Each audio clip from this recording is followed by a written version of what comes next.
It would shut down a little thing called air travel. How do you take a train to Europe? You have to spend $100 trillion. And remember this, no other country except us is going to do it. That's a little problem, too.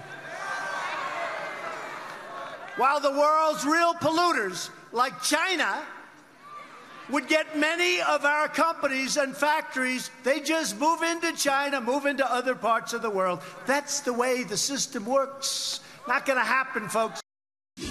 The president last night railing against this Green New Deal to CNS News editor Terry Jeffrey, a Competitive Enterprise Institute senior fellow, Chris Horner. Chris, the president is saying, you know, they don't even know what they want. We've learned the mistakes that were made with the release of this this initiative with the wrong question and answer that was attached to it to explain its provisions, and that was incorrect. So not a great launch. But what he is saying is, be careful what you wish for. You might get it, and the U.S. would get the shorter end of the stick. What do you make of what he's saying? Well, he's right on that. We have heard for 15 years from Europe that it's not fair that they're showing too much leadership, that no one else is doing this to themselves, too. So there's one lesson. Second, President Obama promised that if we made these promises, China would follow.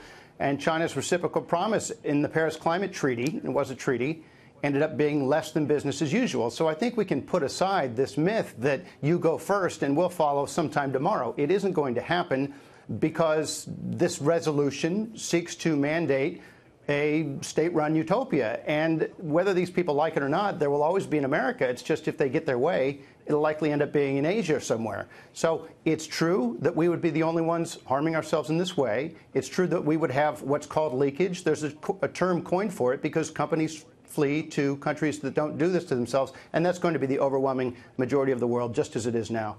All right, now, the president has sort of linked this and other parts of their agenda, including higher taxes on the wealthy, higher estate taxes, a wealth tax, to send a message that the president has called socialism. And I'm wondering, Terry, whether he's taken this green initiative in that direction as well, and that he's already found his 2020 campaign themes. What do you think? Well, I think he no doubt has, Neil, and I think he's absolutely right. You know, leaving aside their frequently asked questions that they withdrew, the Green New Deal is only 14 pages. People ought to read it. For example, in it, they literally call for net zero greenhouse gas emissions in 10 years. They call for upgrading all existing buildings in the United States.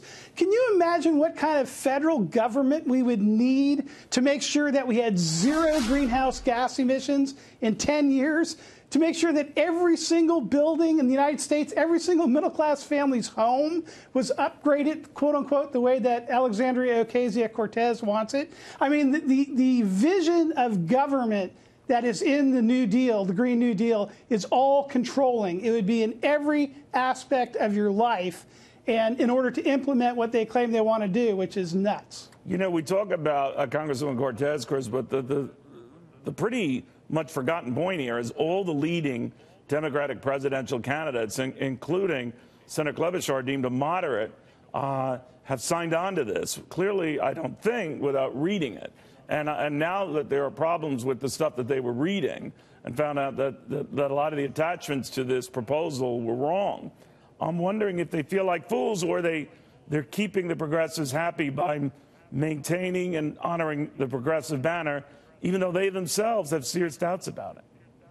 Right. I suspect that's because of the noble lie that this is premised upon.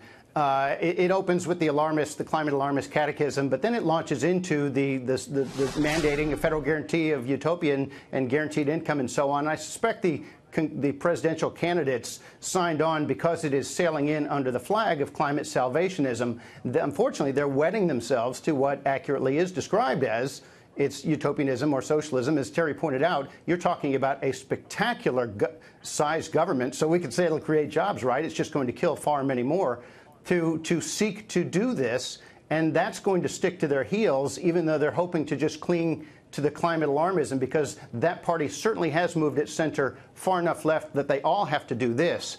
Have they moved it entirely left that they all have to be Bernie-type socialists? Well, hopefully we'll have, as they like to say, that discussion, because that's what the bulk of this 14 pages is about. All right. Gentlemen, I want to thank you both very much.